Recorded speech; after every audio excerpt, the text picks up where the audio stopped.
Now look, when it comes to the Acolyte episode 4, it wasn't just about the usage of the pronouns by Osha when she's talking about the rat-like creature. I believe it's called Brazel or Basil, something like that, where she calls him, what is he or they doing here? It wasn't just about that. That wasn't my main concern with episode 4. It was the terrible dialogue. It was how they were trying to add sympathy for the villain, for May, and how she instantly turned good at the snap of a finger, just like that. No explanation at all, not one explanation at all, and she wanted to turn herself in to the Wookiee Jedi, alright, Kalnaka. But there's a lot more to talk about. Now, we all know that Leslie Headland and Kathleen Kennedy are defending this thing to, of course, the end of time. Now, if I had to say one thing about the Acolyte, it is literally breaking the lore, breaking the lore, alright? A little pun on there of that famous song. But what's interesting about this moving onwards has a lot to do with Leslie Headland. Let's get into it. This is Mike Zero. Subscribe if you're new, and like this video to see future updates. Now, what's interesting about this is that we know that there's a lot of things going on with Kathleen Kennedy, with Leslie Headland, and everything else going on with their agenda-driven garbage, getting shoehorned into the Acolyte. Now, on top of everything here, specifically, of course, we already know that the Acolyte episode 3 and 4 is really what drove away a lot of fans that were just hanging on to the franchise. We had a lot of fans that were really kind of just fading out, progressively over time, ever since the debut of The Rise of Skywalker back in 2019. The Acolyte is what truly did it for a lot of fans that are now refusing to even return for Andor Season 2. It's gotten that bad. So, on top of everything here, with the Acolyte episode 4 now out and already creating more backlash from Star Wars fans who already expect nothing better coming out of the show, one significant development now involves more to do with showrunner and director Leslie Headland of the Acolyte, where she delivered the following. I thought going into the High Republic was a very important era to me, and it allowed me and Kathy to have the opportunity to bend the rules in Star Wars. I really wanted to explore the concept of changing what it means to be good or bad, and you are going to deeply see this display in episode 4 with both May and Osha, and what it means to be good and evil. My philosophy was sort of a reverse of what George's was, and how we would actually apply that to the mysterious time in the Star Wars world. I really think that we need to adapt to the modern times and how we can explore some of the villains as misunderstood and how there is something else going on there. Like, why are they evil? What drove them to that point? I really wanted to make the audience understand everything from that vision and that point of view and how they can be forgiven. I think fans that criticize the creators so fast, especially in Star Wars, just don't understand Star Wars and how it is able to adapt. We really wanted the Acolyte to fit a modern narrative, so that we could explore something new and catered to new fans that perhaps never grew up with George's work. This was a project I was so inspired by those like Dave Filoni, who gave me the right instructions on how to make this series a success, and I just think the naysayers are entitled who don't understand that it means, and what it means to be a creator and engaging in your own vision. Kathy and I really felt it was important to break the connection of what it means to be good or evil, because more often than not, those that are good can have evil tendencies, and those that are evil can have good in them as well. This is a project that I have always wanted to work on to apply that concept to such an amazing character like May and Osha. Another thing that I felt was important for Star Wars was to add in a level of sympathy for the villains or anything that gets in the hero's way, and you will understand all of this going into episode 4. Kathy and I knew this would really truly resonate with the modern audience that are just getting into Star Wars now.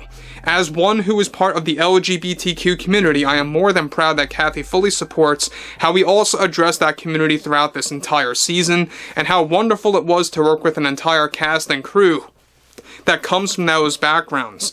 Now guys, let me just stop here for one moment. So basically, she's alluding to what we all witnessed in episode 4, if you guys actually heard of what happened in episode 4, or if you so happen to actually see the episode. But in that episode, it was so ludicrous. We have a character like May that is built from episodes 1 through 3 as the villain, who was marketed as the villain, and then out of nowhere, with no explanation, like I said earlier in this video, I'll say it again, she turns good instantly at the snap of a finger, just like that. I want to turn myself in, she talks to, of course, and what's interesting about that is now suddenly she's good because she saw her sister Osha in the previous episode, or episode 2, I should say. And that is not even the worst part of episode 4. It's the terrible dialogue. It's also how you have characters that are feeling bad for creatures attacking them. Osha actually felt bad for that creature that got destroyed by Soul, because she was about to get attacked. That's like Luke Skywalker having sympathy over severing the Wampa's arm off on Hoth and telling Obi-Wan, yeah, I kind of feel bad about doing that because, you know, I felt it, and I understood what it was going through. So they're really making this a very PC-oriented episode, and I think that's really the ultimate reason why fans did not like this episode. And not just that, it was considered a filler episode. Continuing on, she goes on to conclude, it really was May, and it really was May, the character that really made me inspired for this whole series. The entire process made things smoother for us to work with in the end. I give all the thanks to Dave Filoni for allowing my vision to become a reality. He really supported me all the way through and served as my mentor on all the episodes, and really wants to do something like this through his own vision someday that inspired me. So again, I mean, we know that Dave Filoni is working on his own Star Wars film. Do you guys really have a lot of faith in him now that he fully supports Leslie Headland, that he served as a mentor for Leslie Headland? He is, by the way, the Chief Creative Officer at Lucasfilm. Need I say it again? Right below Kathleen Kennedy, making all those creative calls and decisions. If Kathleen Kennedy isn't, he is also making those decisions. And I don't believe for a second that he's being forced against his will to do something like with the Acolyte, to make all those calls, to greenlit certain projects, to really allow Leslie Headland to do all these different things. I don't believe it for 1 second. I think that he fully supports everything going in, because if you go all the way back to like 2015, 2016, he has had various interviews before he was even the Chief Creative Officer, and really, you know, spouting things about Rey and all of the other nonsense. But moving on forward, we know that Star Wars has irreversible damage right now. I don't see it recovering with any of the movies. I mean, heck, we haven't had a Star Wars film since 2019, and the next Star Wars film that they want to put out there in 2026, along with Dave Filoni's, or should I say, The Mandalorian and Grogu's with Jon Favreau, I should say, is the fact that we have the Rey movie on the horizon. So, I would like to hear what everyone has to say about Episode 4. Look, it wasn't quite offensively bad as Episode 3, let's be very honest about that. It wasn't a good episode by any means. It was definitely a filler episode with subpar writing, terrible dialogue, the pacing was awful, it was very, very slow.